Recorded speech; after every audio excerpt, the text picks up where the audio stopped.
Are you ready to take your ministry in a new direction? Are you ready to explore new innovative ways to carry the gospel of Jesus Christ to the world? Have you ever thought about having a television ministry? Were you reluctant because of pricing?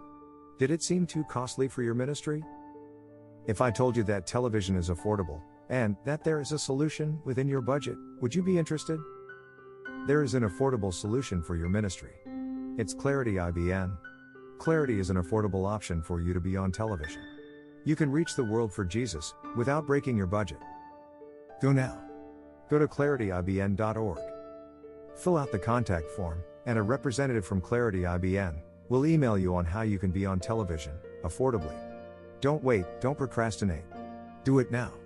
Go to clarityibn.org and get started.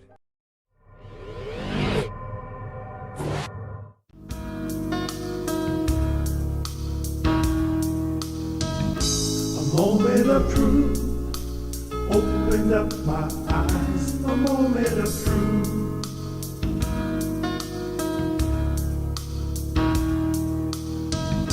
A moment of truth, like the sunrise. A moment of truth.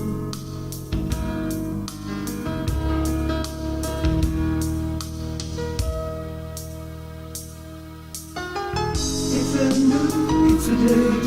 The world has made me new. My life is better. I finally found my way. A moment of truth made me realize. A moment of truth.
Got to hit that mic button again.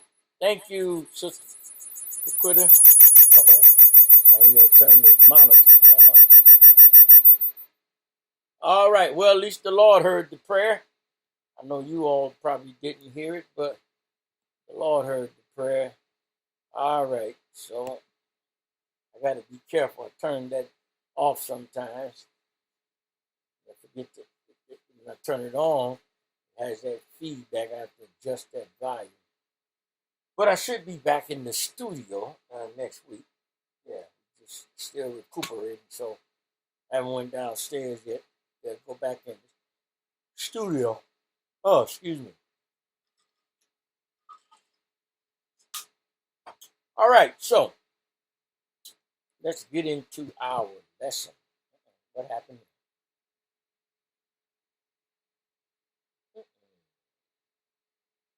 What just happened?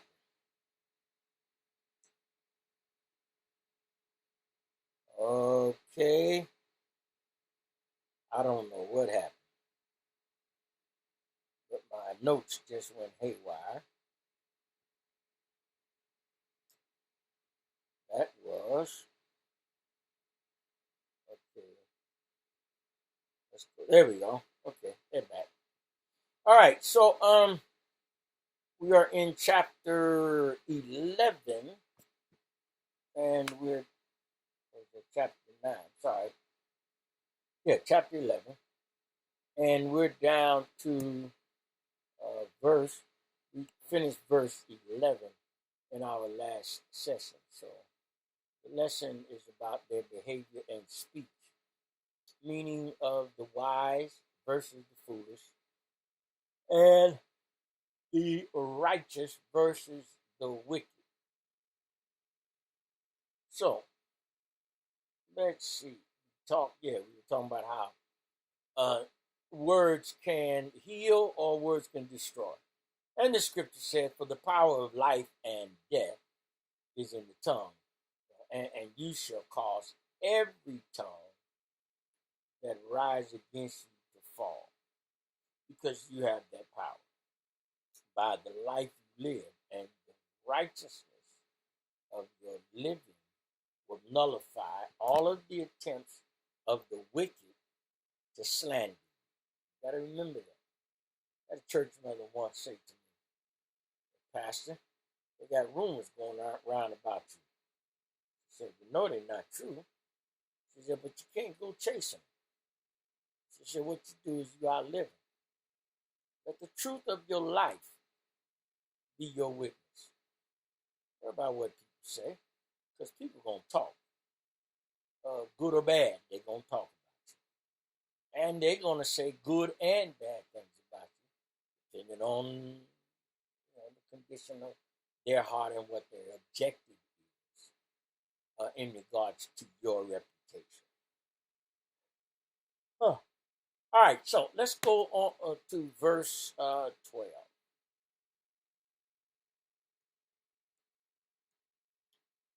He that despiseth his neighbor is void of wisdom, but a man of understanding holdeth his peace. We were talking yesterday about how that you have to be careful, because this tongue, the Bible says, it's an unruly member, and it is difficult at best to refrain from saying things, especially when you're angry and are what's the other word I'm looking for? Motivated by that anger to defend yourself. That's the word I'm looking for. A lot of times people want to, they want to defend themselves. You want to justify how you feel or justify your defense. And so you will sometimes say stuff, because you don't like people talking about you, and we feel the necessity to, come to our own defense, or as they say, it's self-defense. It's not wrong when I'm defending myself. They were trying to harm me, so now watch this. Someone's trying to take your life, and you end up taking theirs. The court can deem that it was self-defense, and they won't try you for taking that life because you were defending yourself. All right. Well, that same concept people try to carry over into verbal attacks. Well, they said, and they were talking about me, so I told some stuff on them. Two can play that game. Well, now you're into tit for tat, eye for an eye, tooth for a tooth. You slap me, I slap you, and revenge. That's not going to get you anywhere. And that's really not justification. But they was talking about me, so did that mean you had to talk about them? Listen to what he says now. The scripture says that he that despiseth his neighbor is void of wisdom, but a man of understanding holdeth his peace. What this is saying is, since we're talking about antithetical parallelism, everything that we're speaking about, each statement is antithetical to the opposite statement. So when he said, he that despiseth his neighbor is void of wisdom, that seems to mean one thing, but the antithetical statement, but a man of understanding holdeth his peace. So the man who's void of wisdom is the one who what? Won't hold his peace. And he's a man of what? The lack of understanding, or a void of wisdom. He has a void of wisdom, and so he despiseth his neighbor. He lacks understanding. He despiseth his neighbor.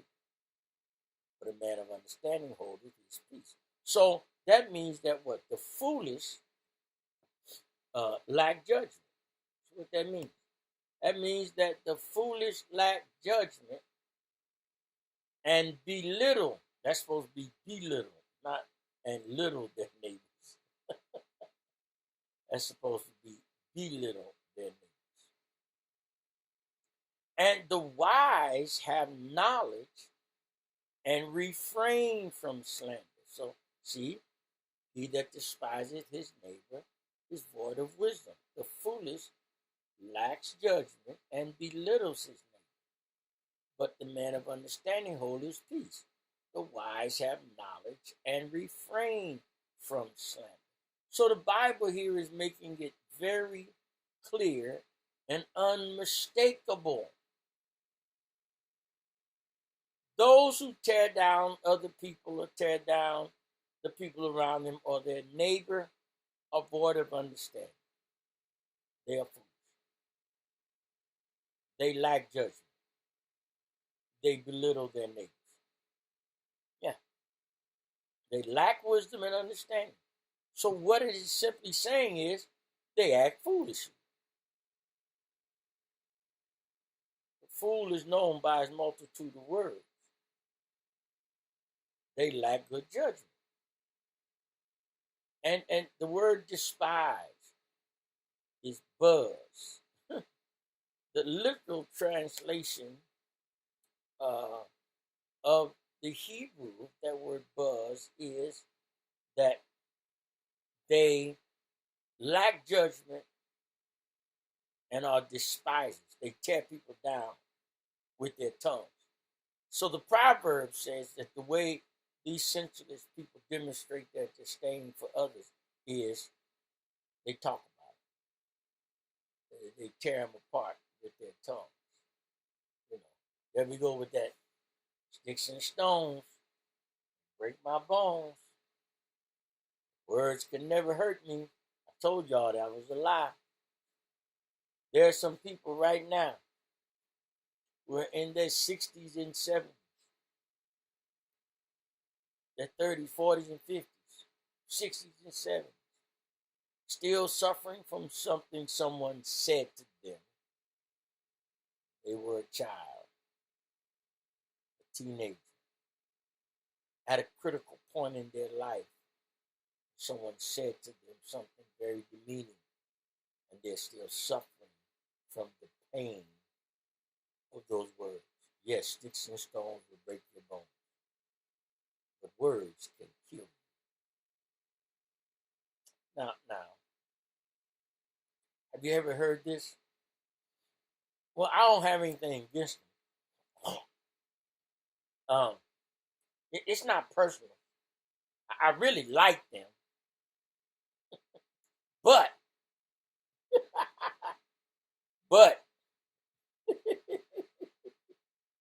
Is that word. I really like them, but there's that word. You know, yeah, I really like them, but what? See, see, um, there's always those entry words and phrases, then they are deceptive because they are revealed by the but. But I didn't mean it, but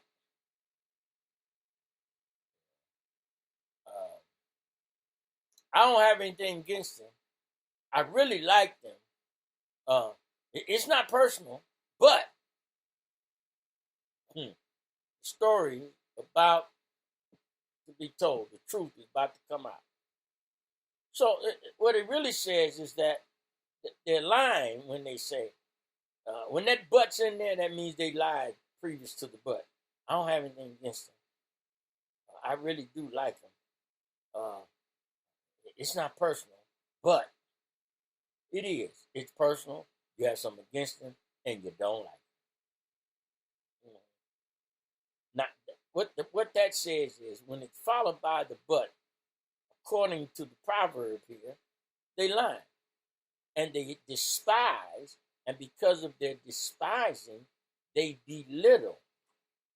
Yeah, they tear them down with words. Yeah, they tear them down with words. The foolish lack judgment and belittle their neighbors.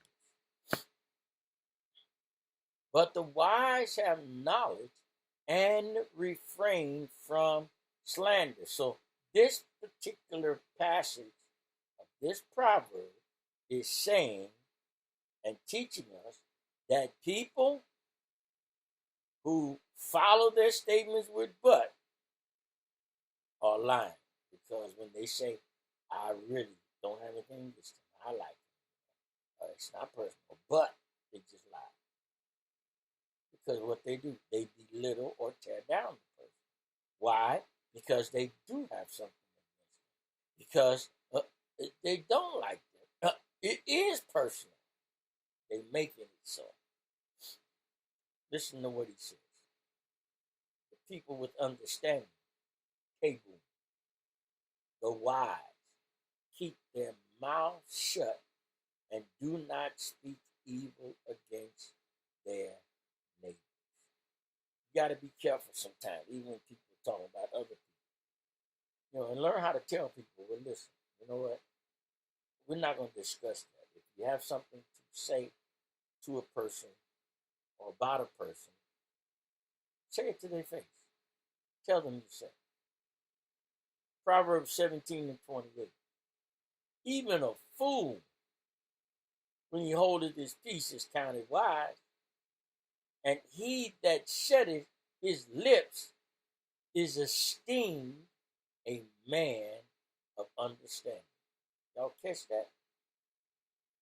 Even a fool, when he holdeth his peace, is counted wise, and he that shutteth his lips is esteemed a man of understanding. Wow. Let's go to our next. He that goeth about as a talebearer revealeth secrets. But he that is of a faithful spirit concealeth the matter. You know what? They used to have a saying. Anybody that bring a bone will carry a bone. But they just say any dog that'll bring a bone will carry a bone. What are they saying? When people are coming to you gossiping about others, they'll take away gossip about you. Or repeat to somebody else what you said to them about someone else. Because why? They reveal secrets. There are no secrets that are talebearer will keep. He that goeth about as a talebearer revealeth secrets. But he that is of a faithful spirit concealeth a matter. Why? Here's the reason.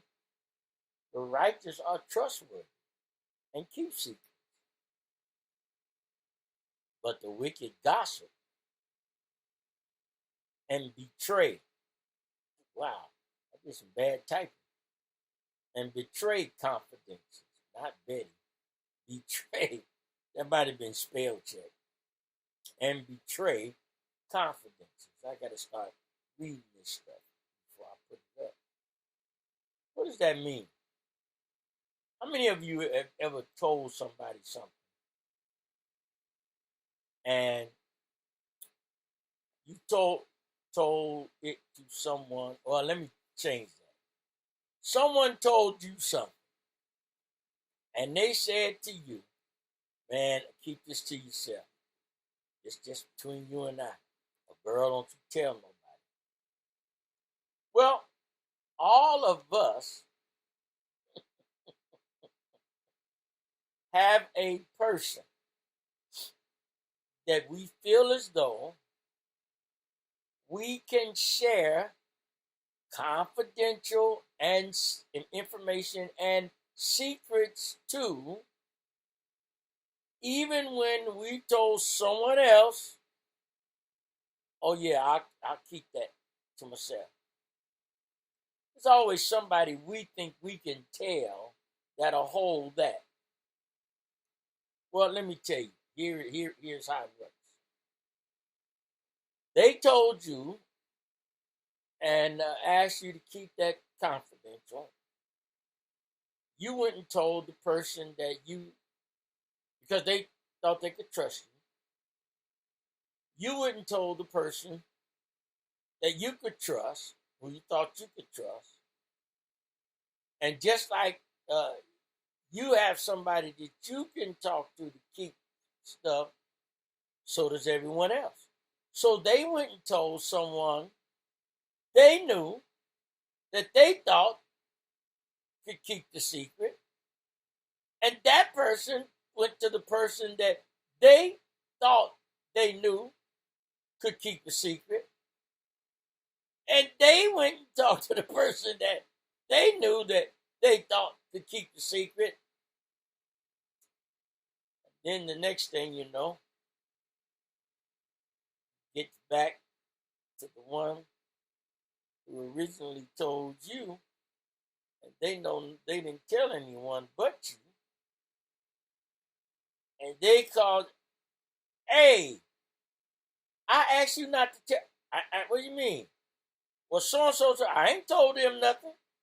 Well, who did you tell? There it goes. Who did you tell? See, you got to understand, that 6 degrees of separation, that's absolutely real. Between you and 6 connections of people. Within that 6 people connection, you have a connection to anyone on the planet. Within 6 people in your circle, going 6 levels. Somebody that knows somebody, that knows somebody, that knows somebody, that knows somebody. You connected to everybody in just 6 levels. They call it the 6 degrees of separation. Look it up. You may not know some famous people, but within 6 people that you know, or 6 people within someone you know, who knows someone, who knows someone, who knows someone, who knows someone, they know that person. And some people are within the first level.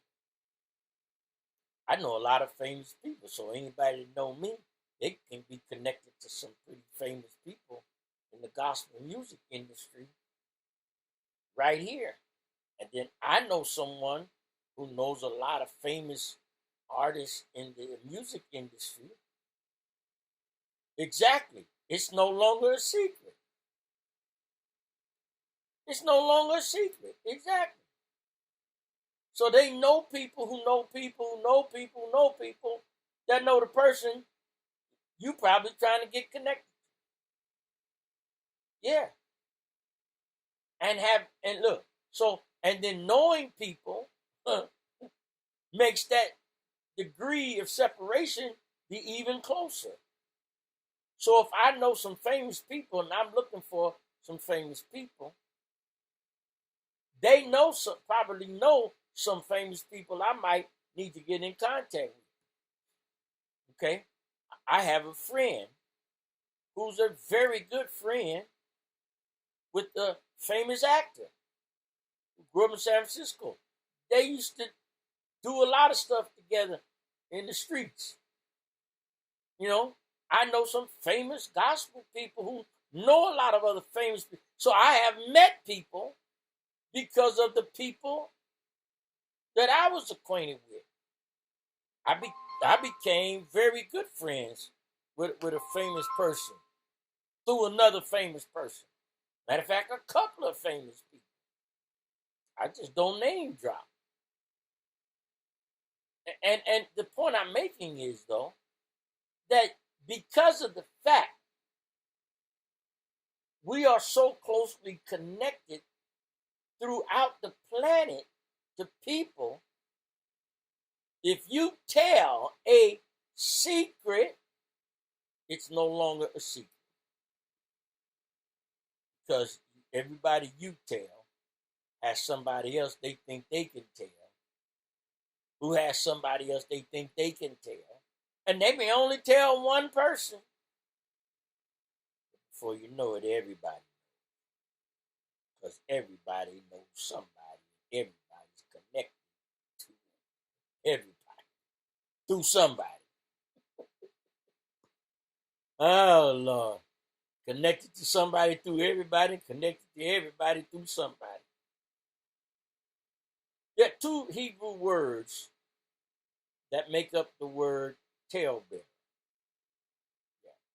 Those two words are fully translated in the word informing or reporting on others. That's what it means.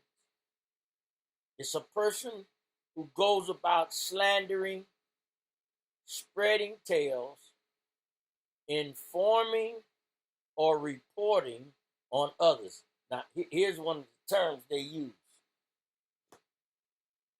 And there's a guy on YouTube. I know him. I met him personally, but got into a riff with his church, national church. He started telling everything on everybody, exposing people, and his line is, "It was reported to me." You're a tailbearer. I'm sorry, sir. No, I'm not sorry. The truth is, sir, that's just an excuse for you to become a talebearer. He that goeth about as a talebearer revealeth secrets. You are unfaithful. We're all just multitudinous, diverse cells on the same body. All right, Uncle Ron. See, y'all, I'm not the only one who used them multitudinous, those 4 and 5 syllable words. We are all just multitudinous, diverse cells on the same body. We connected like that spiritually. And he goes around saying, well, it was reported to me. No, according to the Bible, then, you are not faithful. You don't have a faithful spirit. Because he that is of a faithful spirit concealeth a matter. The wicked gossip and betray confidences. But the righteous are trustworthy and keep secrets. If you can't keep a secret, you're unfaithful. You're a talebearer. Yeah, you're a talebearer. You're dangerous. You're destructive. You're wicked.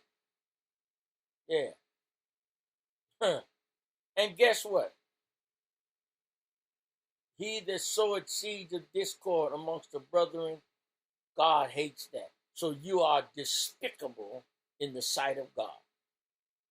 You're despicable. You like Daffy Duck. You're just despicable. You're despicable. Yeah, and he spit it out. You're despicable in the sight of God. Why?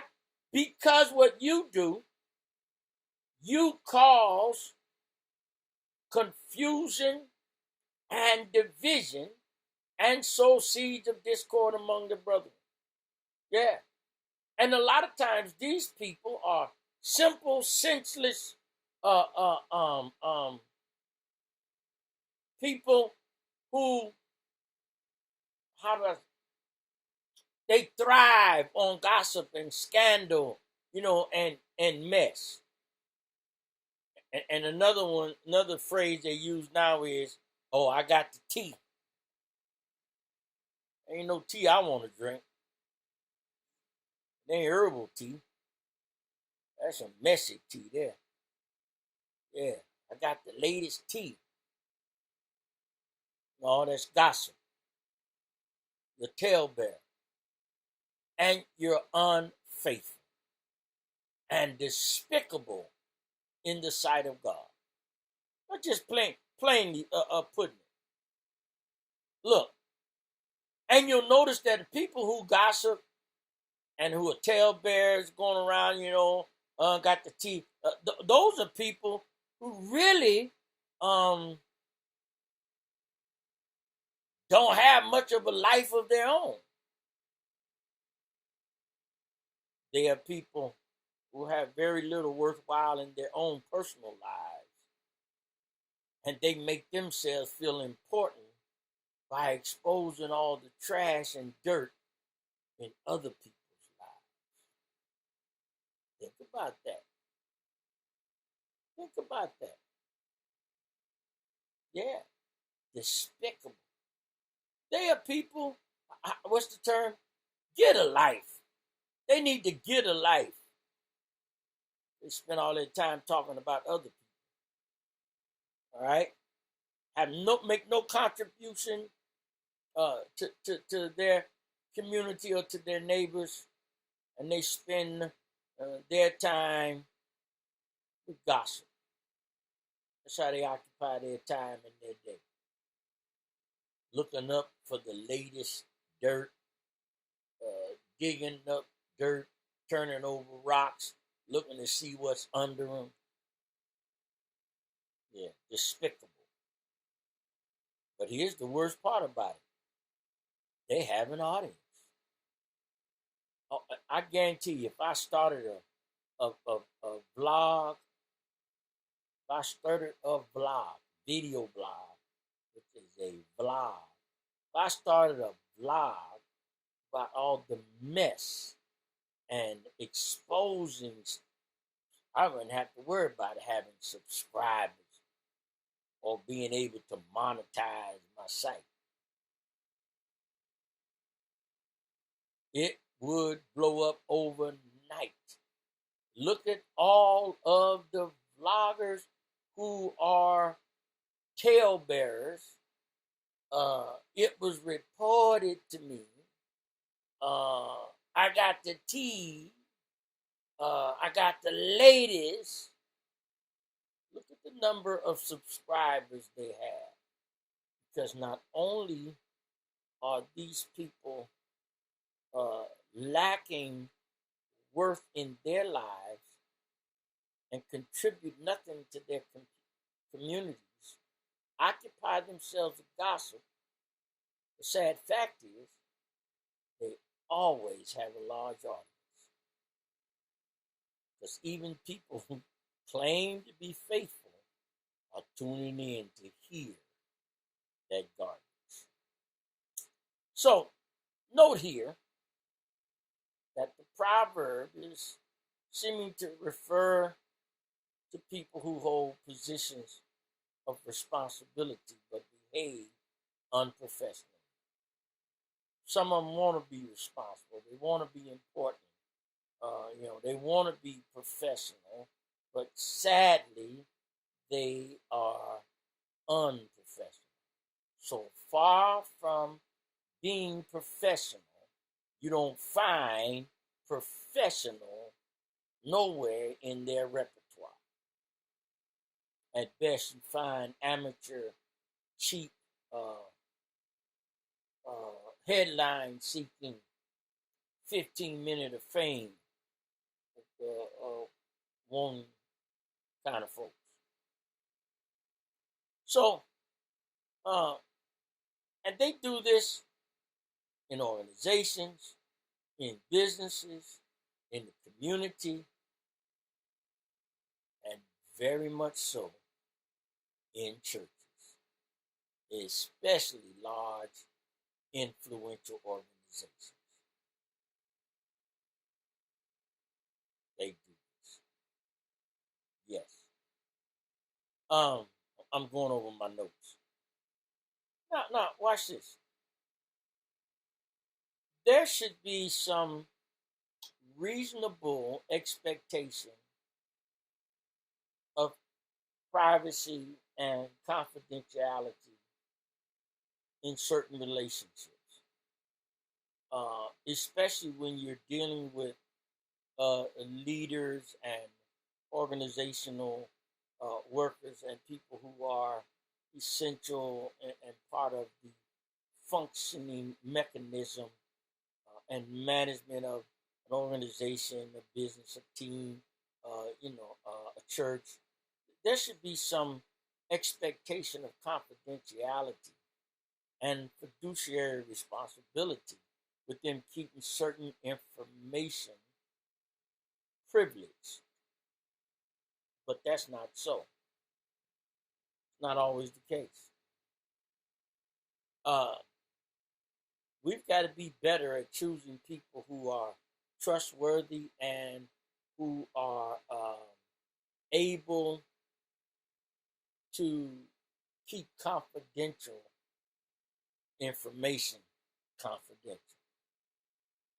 So there's certain things you shouldn't know or should be able to come and ask certain people. I remember when I was over in the finance department for a couple of jurisdictions, and I would have people come and ask me stuff, and I would tell them, I said, well, you know what? I am not privileged to make you privy to that information. It's on a need-to-know basis, and that you don't need to know. That's what I would tell them. I'm in this position, and I have a fiduciary responsibility to maintain the integrity of the office.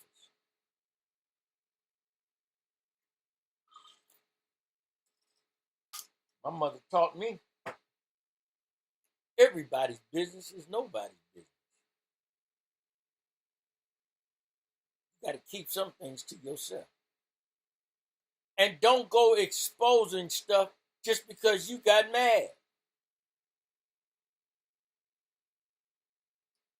Certain things you must maintain the integrity of the confidentiality, even when you feel like you've been wrong. Because people chosen for these positions should be trustworthy and able to keep confidence that's bestowed upon them when they're put in the position. So, here's who we must be faithful to. We must be faithful to the Lord. We must be faithful to the truth. We must be faithful to the organization. Yeah. You got to even be faithful to the institution. Be faithful Now, what I mean by that, some people think that just because, let's use a marriage, for instance. Okay, what your spouse is doing or how faithful they are not. You have a responsibility to be faithful to the institution of marriage and the vows you make. Just because they doing something doesn't excuse you to go and do it too. Now, try that one.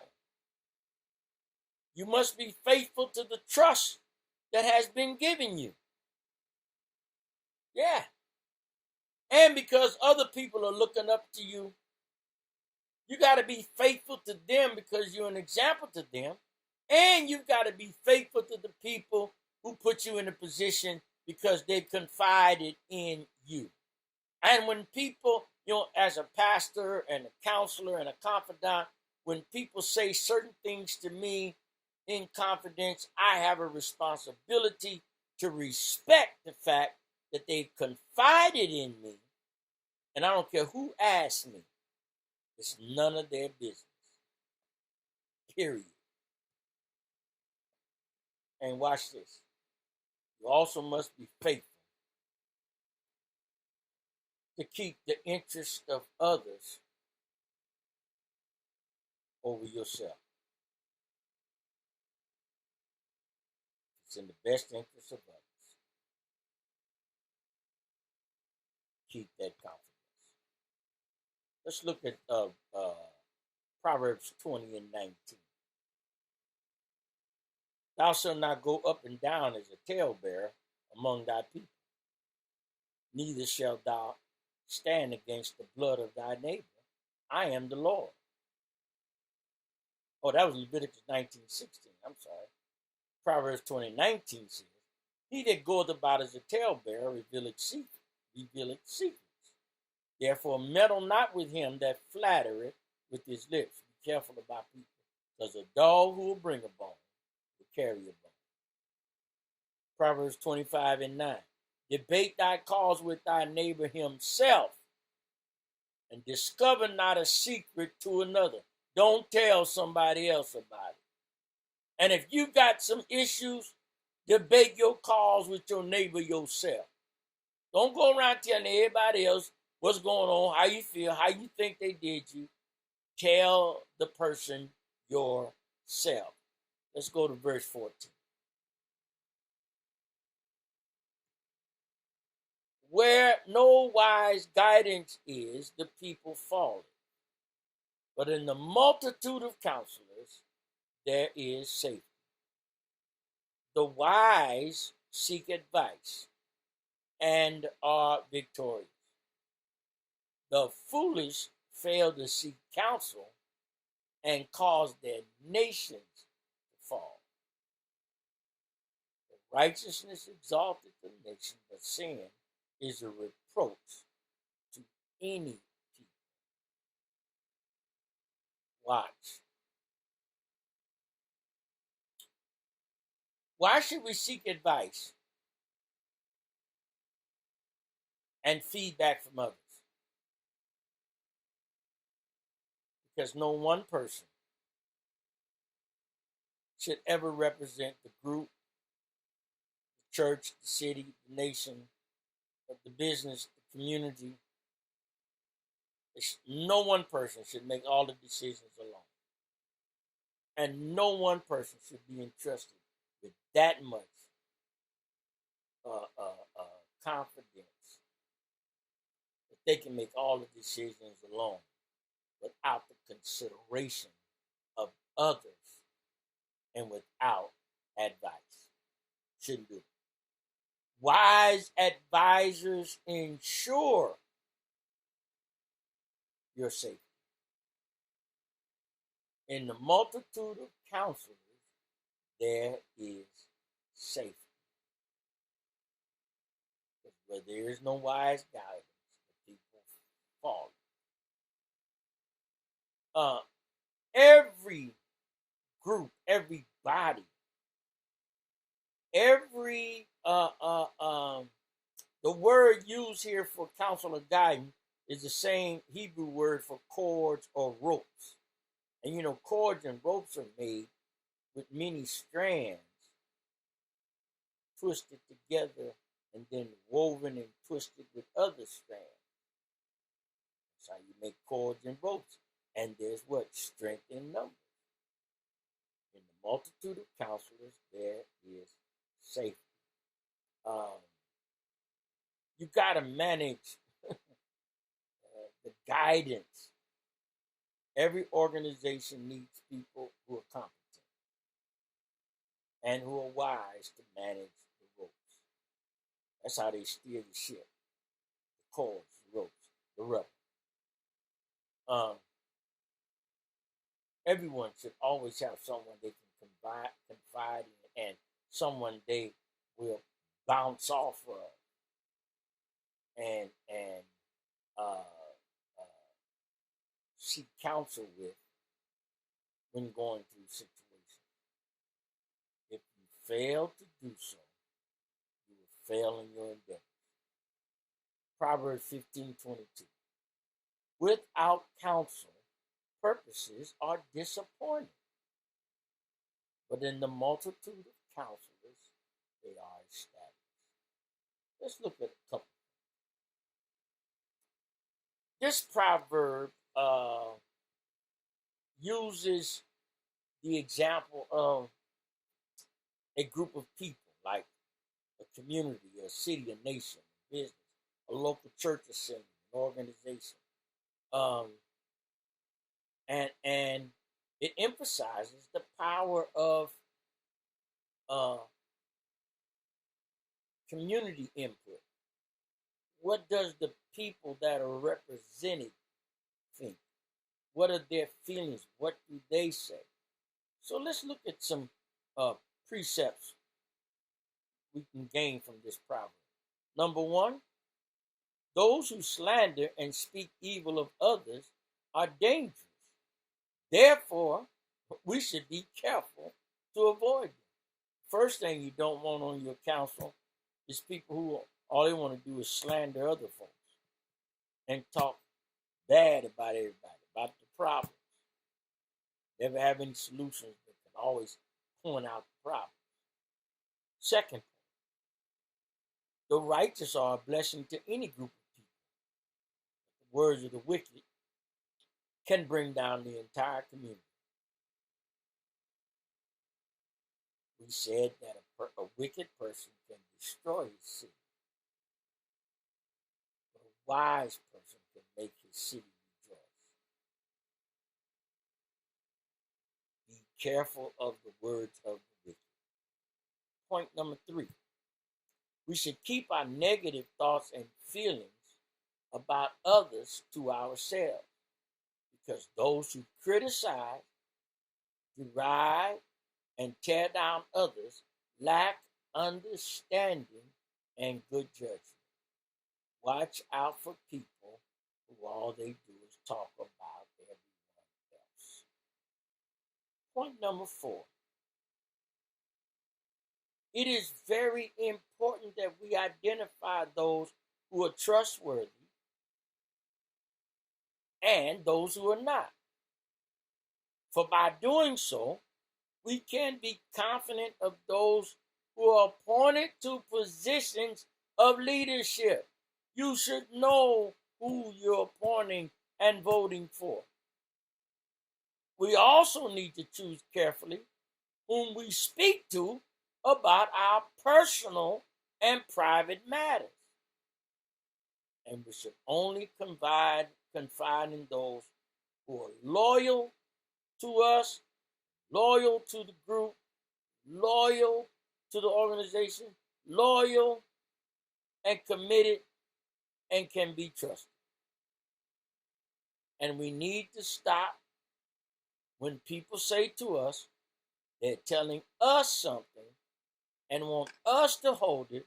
We cannot go and find that person we think we can trust and share with them what has confidentially been shared with us. Can't do it. Number 5, we should seek counsel from others about important matters and decisions in our own lives. And be careful to solicit advice only from people we can truly trust. Listen, if they're telling everybody else's business, how you think you can trust them to keep your business?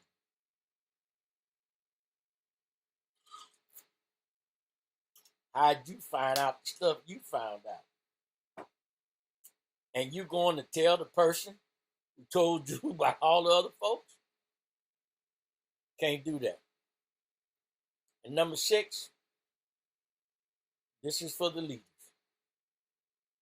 If we are leaders in an organization or over a group of people, we must have counselors that we can consult, and we must deem them to be wise counselors so that they can assist us and guide us in making good decisions for the organization. You must not take it upon yourself to make decisions alone without advice.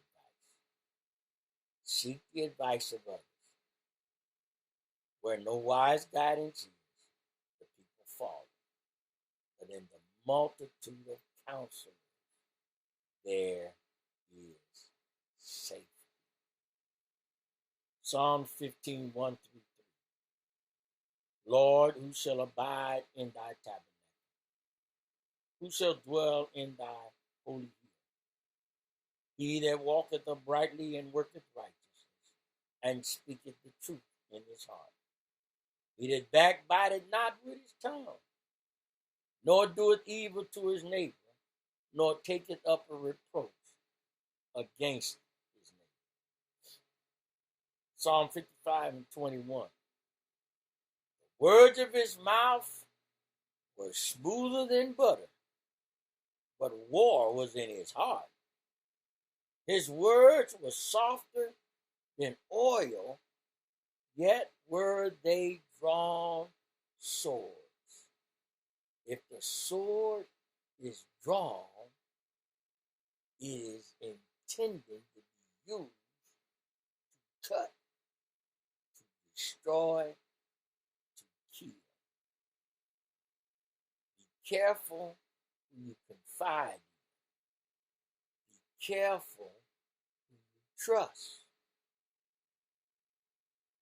And remember, in the multitude of counselors, there is safety. The wise seek advice and are victorious.